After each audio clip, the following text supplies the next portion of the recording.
Hello students, मेरा नाम राज छत्री है और मैं आप सभी को मेरे और आपके चैनल इंसेप्शन कोचिंग इंस्टीट्यूट पे स्वागत करता हूं।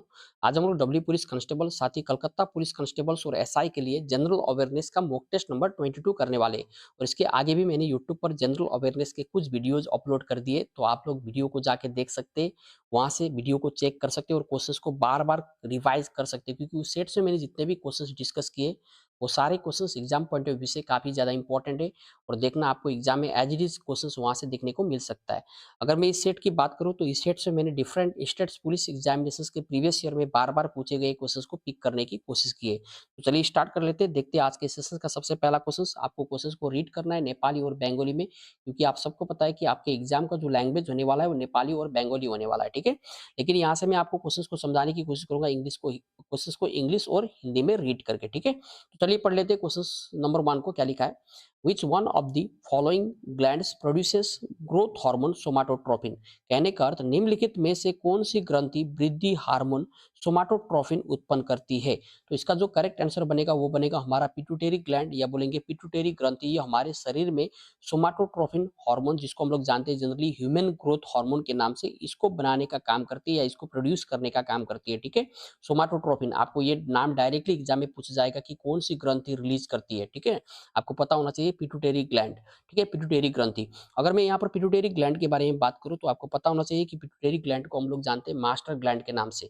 ऐसा क्यों बोलने से बोलेंगे कि जो पिट्यूटरी ग्लैंड होती है वो हमारे शरीर में जितने भी एंडोक्राइन फंक्शंस होता है, यानी कि एंडोक्राइन फंक्शंस का अर्थ होता है क्या बोलने से बोलेंगे, जितने भी हार्मोन रिलीजिंग ग्लैंड है उन सारे ग्लैंड को कंट्रोल या रेगुलेट करने का काम करती है। इसलिए हम लोग पिट्यूटरी ग्लैंड को मास्टर ग्लैंड के नाम से जानते हैं, ओके। पिट्यूटरी ग्लैंड याद रखना स्मॉलेस्ट पीस से ग्लैंड होती है हमारे शरीर में after pineal gland, okay, clear, याद रखना है आपको। नेक्स्ट क्वेश्चन नंबर 2 क्या लिखा है, देखिए पढ़ लेते एक बार। Cloves use as a spice are derive from which of the following plants part. कहने का अर्थ, मसाला के रूप में या मसाले के रूप में उपयोग की जाने वाली जो लौंग या निम्नलिखित में से किस पौधे के भाग से प्राप्त होती है। यानी कि हमको क्या बताना है कि जो क्लोव्स होता है वो जनरली किस पार्ट से डिराइव किया जाता है, स्पेशली प्लांट में, ओके। तो प्लांट के किस भाग से ये डिराइव किया जाता है बोलने से बोलेंगे फ्लावर बड्स, या बोलेंगे फूलों की कलियों से क्या किया जाता है, इसको निकाला जाता है, ठीक है। तो यहाँ से आपको ध्यान में रखना है, question as it is same to same पूछा जाता है एग्जाम में। क्लोव्स जो मेनली कहाँ से प्राप्त किया जाता है बोलने से ड्राइड फ्लावर बड्स, या बोलेंगे सूखी फूलों की कलियों से प्राप्त किया जाता है, ओके। नेक्स्ट देखेंगे क्वेश्चन नंबर 3 को पढ़ लेते हैं क्या लिखा हुआ है क्वेश्चन नंबर 3 में। Who among the following Urdu poet was invited to the second and third round table conference.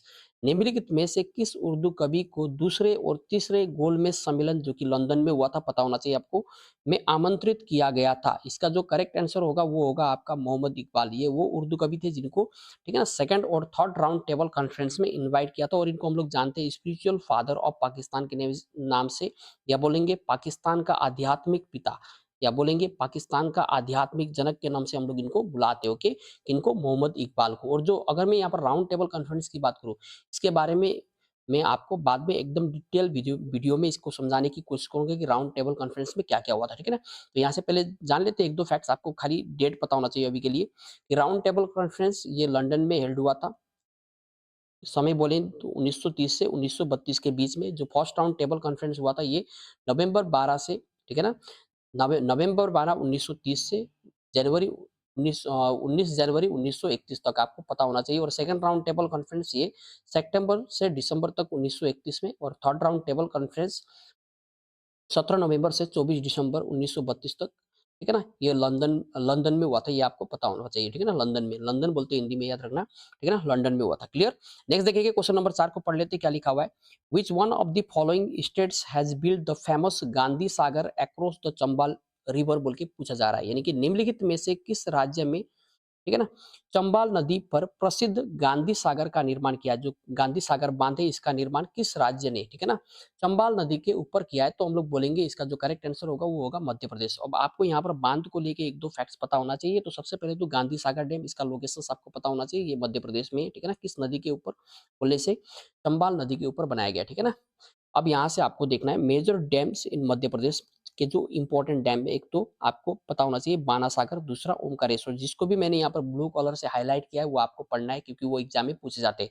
Maharashtra, Koyna dam आपको पता होना चाहिए, नाफ्ता झाकरी हिमाचल प्रदेश, ठीक है, पोंग डैम हिमाचल प्रदेश, भाखरानगढ़ डैम हिमाचल प्रदेश। राजस्थान की बात करें तो जौहर सागर डैम और राणा प्रताप सागर डैम दोनों के दोनों इंपॉर्टेंट है, एग्जाम पॉइंट ऑफ व्यू से काफी ज्यादा इंपॉर्टेंट। नेक्स्ट देखेंगे, और बचे हुए जो भी है वो आपको खुद से वीडियो को होल्ड करके, ठीक है ना, पढ़ने की कोशिश करना है। क्वेश्चन नंबर 5 को पढ़ लेते, क्या लिखा है, river Luni originates near Pushkar and drains into which one of the following. Question क्या बोल रहा है कि जो लूनी नदी है जिसकी उत्पत्ति, ठीक है ना, या बोलेंगे कहाँ से निकलती है, पुष्कर के पास से निकलती है और निम्नलिखित में से किस में गिरती है, ये हमारा क्वेश्चन है। तो इसका जो करेक्ट आंसर बनेगा वो बनेगा आपका रन ऑफ कच्छ गुजरात, ठीक है ना। ये निकलती कहाँ से है, ये निकलती है राजस्थान के, ठीक है ना। थर्ड इज देखिए यहाँ पर, इट ऑरिजिनेट्स नियर दी, क्या बोल रहा है, hills of Aravalli range near Pushkar valley से निकलती है। लेकिन याद रखना है आपको यहाँ पर एक फैक्ट्स की, थार डेजर्ट की एकमात्र नदी का नाम पूछा जाए तो हम लोग यहाँ पर बोलेंगे लूनी नदी। ये निकलती है कहाँ से, अरावली रेंज नियर, कहाँ से बोला मैंने, पुष्कर से निकलती है, ठीक है ना।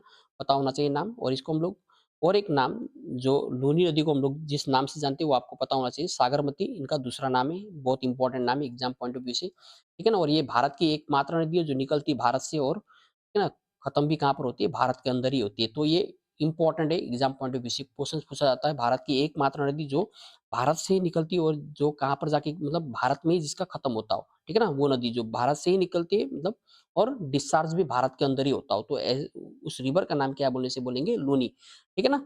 निकलती कहाँ से, अरावली रेंज नियर पुष्कर से, और डिस्चार्ज कहाँ पर होती है बोलने से बोलेंगे रन ऑफ कच्छ गुजरात में। ओके, नेक्स्ट क्वेश्चन देख लेते हैं, क्वेश्चन नंबर 6 को, बहुत इंपॉर्टेंट है। The characteristic odour of garlic is due to which one of the following compounds, यानी कि लहसुन की विशिष्ट गंध निम्नलिखित में से किस यौगिक के कारण होती है। तो इसका जो करेक्ट आंसर होगा वो होगा आपका sulphur compound, clear, sulphur compound. ये सल्फर कंपाउंड के कारण जनरली जो होता है कि लहसुन से जो विशिष्ट प्रकार की जो गंध निकलती है वो उसके पीछे का मेन कारण होता है, क्योंकि इसमें कौन सा कंपाउंड प्रेजेंट रहता है, सल्फर कंपाउंड। ये question as it is exam में पूछा जाता है, हैवी इंपॉर्टेंट है। नेक्स्ट देखेंगे, आपको वीडियो को होल्ड करना और पढ़ने की कोशिश करना है। यहाँ से क्वेश्चन नंबर 7 को देख लेते हैं, क्या लिखा है, who gave the first evidence of big bang theory. Big bang theory का अर्थ आपको पता होना चाहिए कि बिग बैंग थ्योरी का मतलब होता है जो हमें यूनिवर्स की उत्पत्ति के बारे में बताता है, ठीक है ना। उस सिद्धांत को हम लोग क्या किस नाम से जानते हैं, बिग बैंग थ्योरी के नाम से जानते हैं। तो बिग बैंग सिद्धांत को सबसे पहले किसने प्रमाण किया था बोल के क्वेश्चन पूछा है, तो इसका जो करेक्ट आंसर होगा वो होगा हमारा एडविन हबल्स, ठीक है ना। क्या होगा, एडविन हबल। अगर मैं यहाँ पर एक और ऑप्शन जो एग्जाम पॉइंट से काफी ज्यादा इंपॉर्टेंट है, यहाँ पर नाम याद रखना है, विलियम हर्शल, ठीक है ना। ये इन्होंने क्या किया था, इन्होंने 1781 में, ठीक है, 1781 डेट भी पता हो तो अच्छा रहेगा।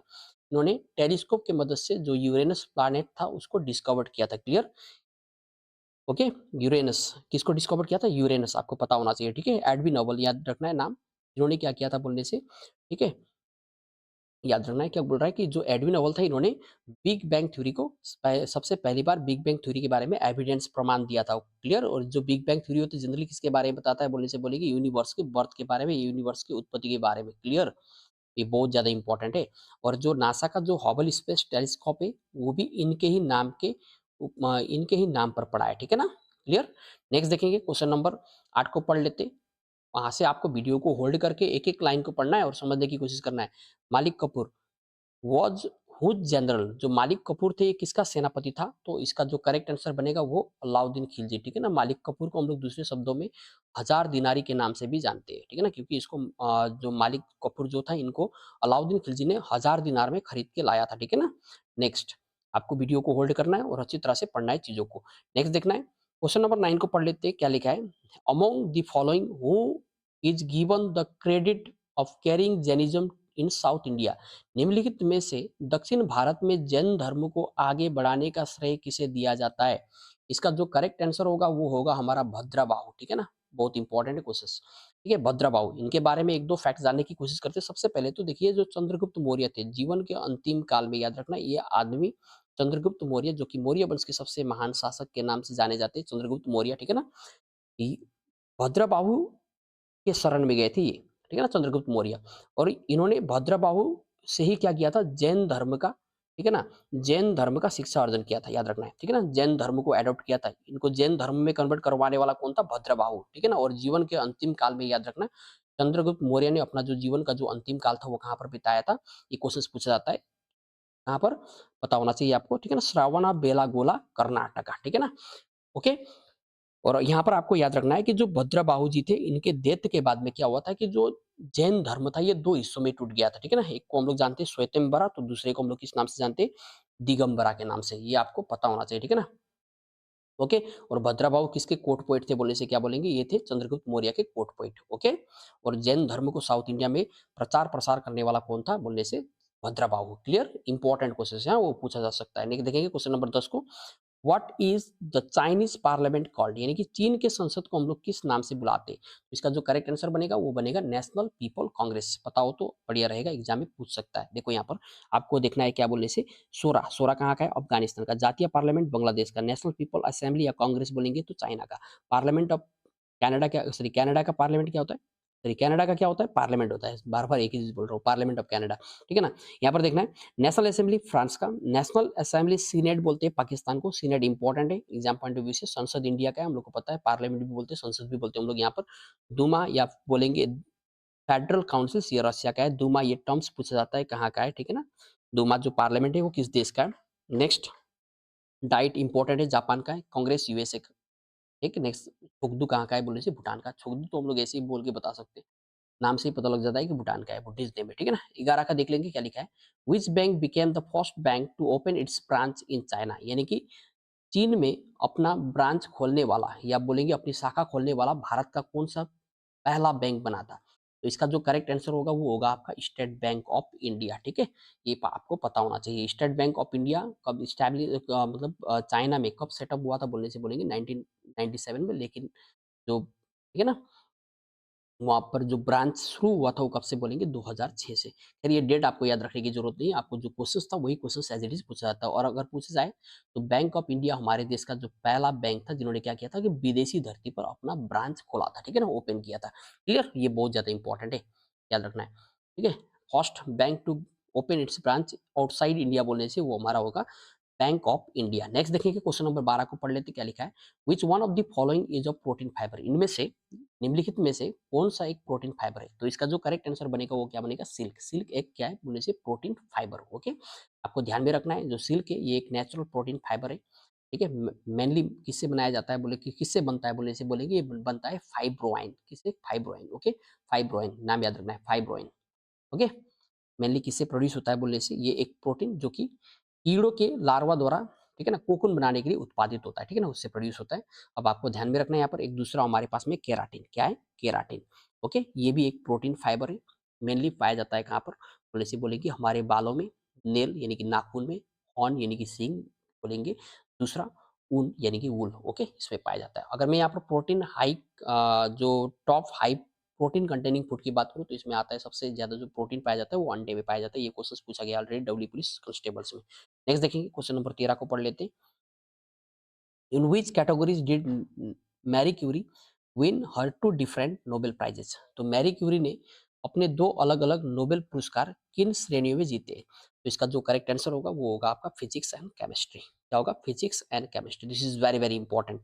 आपको ये पता होना चाहिए कि किस साल में मिला था, ठीक है ना। मैरी क्यूरी याद रखना है, she was the first women to win two Nobel prize, ठीक है ना, eight A time.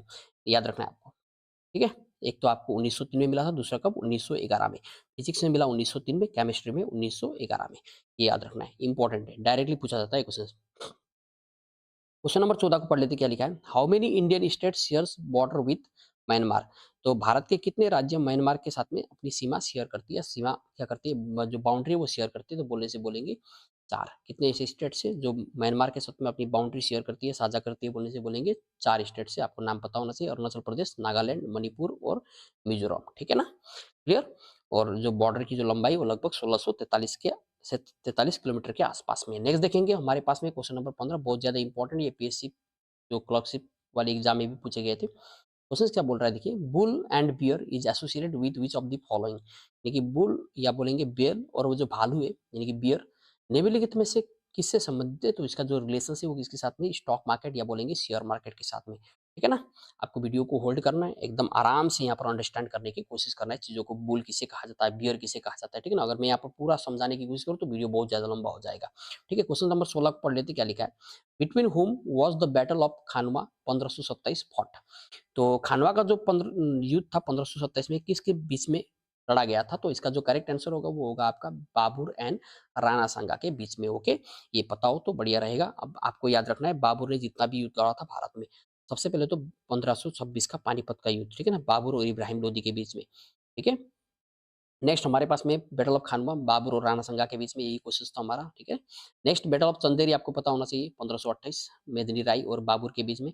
Battle of Ghaghara याद रखना, बाबर और अफगानियों के बीच में ये युद्ध लड़ा गया था, ठीक है ना, जिसमें, ठीक है ना, बाबर ने किसके साथ में युद्ध लड़ा बोलने से, मोहम्मद लोदी के साथ में। ओके, नेक्स्ट देखेंगे, क्वेश्चन नंबर 17 में पढ़ लेते हैं क्या लिखा है, देखिए। Which of the following lines is considered to be 0 degree latitude बोल के बोल रहा है, यानी कि 0 डिग्री अक्षांश रेखा, ठीक है ना। निम्नलिखित में से इसे 0 डिग्री या बोलेंगे 0 डिग्री अक्षांश रेखा मानी जाती है। तो इसका जो करेक्ट आंसर बनेगा वो बनेगा हमारा इक्वेटर। इक्वेटर को हम लोग बोलते हैं क्या बोलने से, भूमध्य रेखा को 0 डिग्री लैटिट्यूड या बोलते हैं 0 डिग्री अक्षांश रेखा। ओके, अब आपको यहाँ पर पता होना चाहिए कि 180 डिग्री जो लॉन्गिट्यूडनल लाइन है इसको हम लोग जनरली किसके नाम से बुलाते हैं, international date line. Okay, 180 degree. और ये जो 0 डिग्री लॉन्गिट्यूड इसको हम लोग जानते हैं, 0 डिग्री जो लॉन्गिट्यूड है, 0 डिग्री जो देशांतर रेखा, इसको हम लोग मेनली किसके नाम से बुलाते हैं बोलने से, प्राइम मेरिडियन के नाम से, या बोलेंगे प्रधान माध्यन रेखा। ओके, थोड़ा सा देख लेते हैं, यहाँ से आपको पता होना चाहिए, एक एक फैक्ट में यहाँ से समझाने की कोशिश करूंगा। सबसे पहले तो इक्वेटर देखना है, 0 डिग्री लैटिट्यूड, क्योंकि ये सब पूछे जाते हैं एग्जाम में। Okay, Tropic of Cancer 23.5 degree उत्तर होता है। ट्रॉपी ऑफ कैप्रिकॉर्न जिसको हम लोग बोलते हैं मकर रेखा, ये 23.5 डिग्री साउथ दक्षिण। Okay, Arctic Circle 66.5 degree south, sorry उत्तर में। इसी प्रकार से अंटार्कटिक सर्कल है 66.5 डिग्री, ठीक है ना, साउथ में दक्षिण में। और आपको पता होना चाहिए प्राइम मेरिडियन जनरली क्या होता है, 0 डिग्री लॉन्गिट्यूड। और जो हमारा लगभग 180 डिग्री जो लॉन्गिट्यूड है देशांतर रेखा, इसको हम लोग क्या बोलते हैं बोलने से, क्या बोलेंगे, इंटरनेशनल डेट लाइन, ठीक है ना, अंतरराष्ट्रीय तिथि रेखा।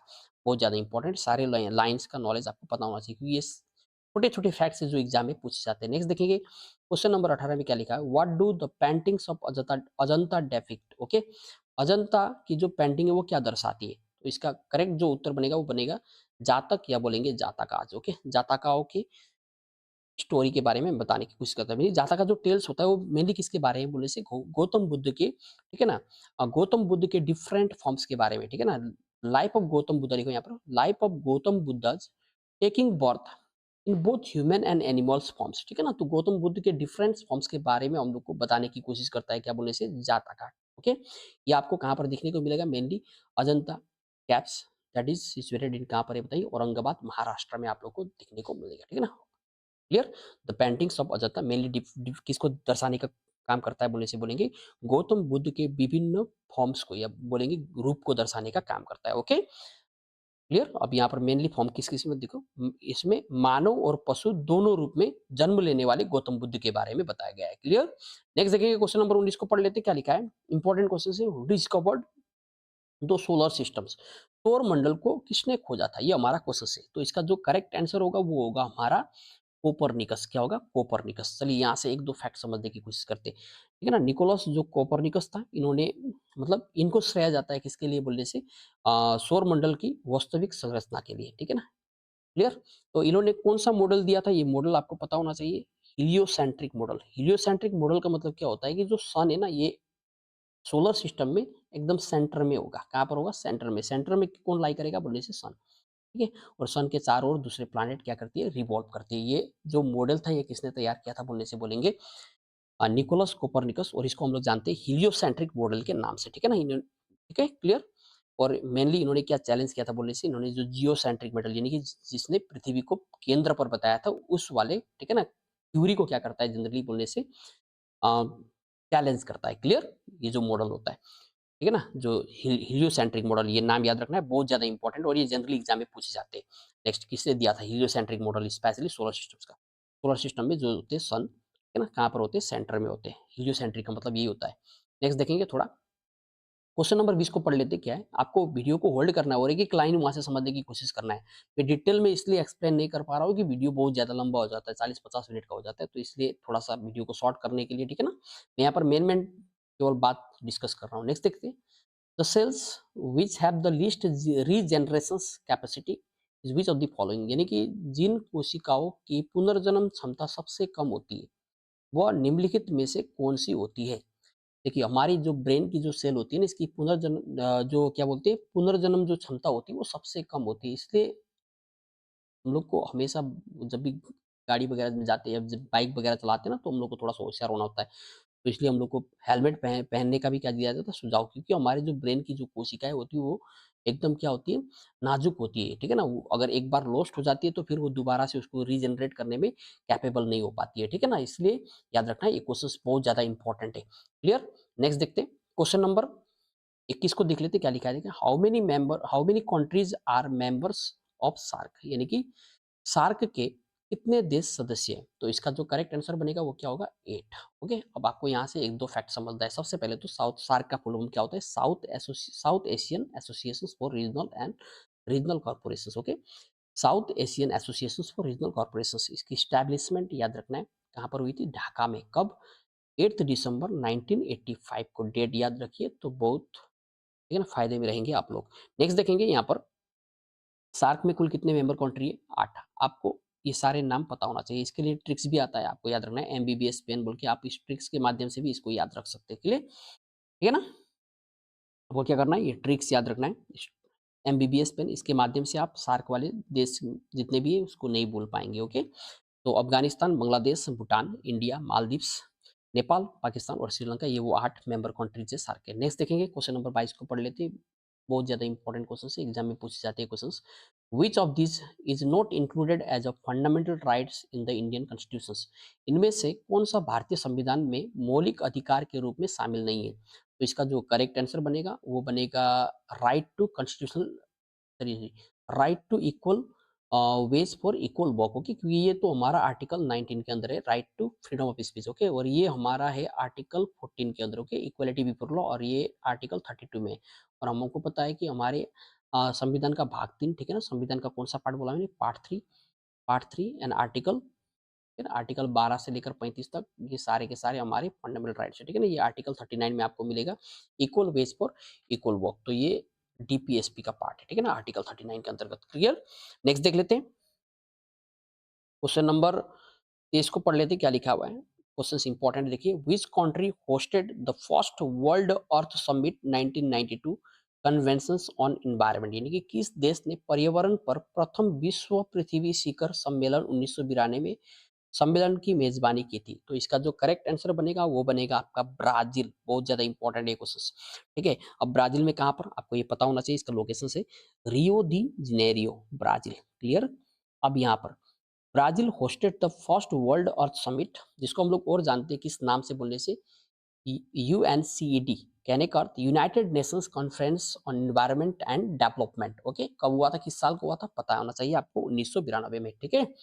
और टोटल मेंबर कंट्री जिन्होंने इसको अटेंड किया था बोलने से बोलेंगे 178 कंट्रीज ने यहाँ पर क्या किया था, को ज्वाइन किया, ठीक है। तो अब मेनली यहाँ पर जो था, ये जो समिट था मेनली किसको एड्रेस कर, समिट ने किसको एड्रेस किया था बोलने से बोलेंगे इन्वायरमेंट के प्रोटेक्शंस को, साथ के साथ में socio economic development. Okay, clear? अब देखिए यहाँ पर मेनली जो इसके कुछ आउटकम्स जो रिजल्ट निकल के आए थे वो क्या थे, कन्वेंशंस ऑन क्लाइमेट चेंज के ऊपर, है ना, ध्यान देना, कन्वेंशंस बायोलॉजिकल डाइवर्सिटी, रियो डिक्लेरेशंस के नाम से भी जानते हैं, और यहाँ पर एक एजेंडा 21, ये इंपॉर्टेंट है, याद रखना है। ये एजेंडा 21 क्या है बोल के एग्जाम में क्वेश्चन पूछा जाता है। ये 300 पेज का एक प्लान है, ठीक है ना, जो मेनली किसको लेके बोलने से बोलेंगे, सस्टेनेबल डेवलपमेंट को लेके, specially on in the 21st century. Very very important है ये एजेंडा 21, 300 पेजेस प्लान बोलते हैं जिसको हम लोग, ठीक है ना। 300 पेज का एक प्लान था, जो मेनली जिसका मुख्य फोकस किसके ऊपर था बोलने से बोलेंगे, ठीक है ना,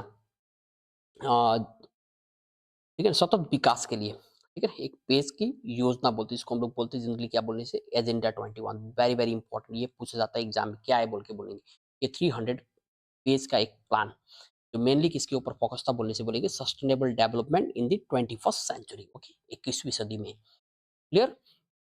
सतत विकास के लिए बनाया गया एक योजना था आपका एजेंडा 21, और एग्जाम पॉइंट ऑफ व्यू से काफी ज्यादा इंपॉर्टेंट है। नेक्स्ट देख लेते हैं क्वेश्चन नंबर 24 को क्या लिखा हुआ है। Term double fault is associated with, जो डबल फॉल्ट है इसका संबंध किसके साथ में? तो डबल फॉल्ट का जो संबंध है वो है आपका लॉन टेनिस के साथ में। किसके साथ में? Lawn tennis. Okay, lawn tennis के साथ में याद रखना है, ठीक है। टेनिस और लॉन टेनिस के साथ में डबल फॉल्ट आपको याद रखना है, ठीक है। अब यहाँ से आपको मैं समझाने की कोशिश करूँ, जैसे लॉन टेनिस की बात करें तो वॉली, स्मोस, सॉरी स्मैश, सर्विस, ठीक है, डबल फॉल्ट यहाँ पर है आपका। ओके, एडवांटेज, ड्यूस, ये सारे के सारे टर्म्स जो किसके लिए यूज होते हैं, लॉन टेनिस के लिए। वॉलीबॉल के लिए देखिए अटैक, एस, इसके बाद में approach, attack, block, block, doubling, smash, volley, okay. इसी प्रकार से यहाँ पर हमारे पास स्ट्रोकर याद रखना है, पोर्ट, ब्रेक। इसी प्रकार से कबड्डी इंपॉर्टेंट है एग्जाम पॉइंट ऑफ व्यू से काफी ज्यादा। अभी तो ऐसे भी कबड्डी, ठीक है ना, हमारे देश में धीरे धीरे करके ये बहुत ज्यादा फेमस हो रहा है, ये स्पोर्ट्स कबड्डी। Clear, okay. तो आपको याद रखना है cant, raider, raid, struggle, all out, ये सारे के सारे टर्म्स जनरली किसमें यूज होते हैं, कबड्डी में। ठीक है, नेक्स्ट देखते हैं क्वेश्चन नंबर 25 को पढ़ लेते हैं। और ये आज के सेशन का अंतिम क्वेश्चन से बहुत ज्यादा इंपॉर्टेंट क्वेश्चन पिक किया मैंने यहाँ पर। ये क्वेश्चन एग्जाम में पूछे जा सकते हैं। देखिए, who among the following is the author of the collections of poetry called golden threshold, यानी कि गोल्डन थ्रेशोल्ड नामक कविता संग्रह के लेखक निम्नलिखित में से कौन है। जो गोल्डन थ्रेशोल्ड जो बुक है, ये किसके द्वारा लिखा गया है, आपको पता होना चाहिए। ये लिखा गया था सरोजिनी नायडू, ठीक है ना। She was the first Indian female to become the president of INC. और कहाँ पर बोलने से, कानपुर अधिवेशन 1925 में ये पहली भारतीय, है ना, वुमेन बनी थी, या बोलेंगे महिला बनी थी, जो आईएनसी की प्रेसिडेंट बनी थी, ठीक है ना। अगर फर्स्ट फीमेल प्रेसिडेंट पूछा जाए तो उसमें हम लोग बोलेंगे एनी बेसेंट, ठीक है ना। लेकिन अगर फर्स्ट इंडियन फीमेल का नाम पूछा जाए तो हम लोग बोलेंगे सरोजिनी नायडू, जो कानपुर अधिवेशन 1925 के दौरान आईएनसी की प्रेसिडेंट बनी थी, ओके, ठीक है ना। और ये she was the first women to become the governor from Uttar Pradesh. और उत्तर प्रदेश से पहली राज्यपाल बनने वाली फर्स्ट गवर्नर का भी नाम पूछा जाए तो हम लोग क्या बोलेंगे, सरोजिनी नायडू का नाम लेंगे, ओके। तो ये जो बुक था, क्या बोला नाम, गोल्डन थ्रेशोल्ड, इसके राइटर का नाम भी क्या है बोलने से, सरोजिनी नायडू, ठीक है। तो यही तक है, थैंक यू। आज के लिए इतना ही, ओके। आप लोगों को वीडियो को लाइक करना है, चैनल को सब्सक्राइब करना है, और अपने दोस्तों के बीच में चैनल मतलब वीडियो को शेयर भी करना है, ठीक है ना। और यहाँ पर मैंने जितने भी क्वेश्चंस डिस्कस किए वो सारे क्वेश्चंस आपको बार बार वीडियो के फॉर्म में रिवाइज करके देखना है। आपको एग्जाम में एज इट इज क्वेश्चंस यहाँ से दिखने को मिलेगा, ओके, ठीक है, ओके, बाय।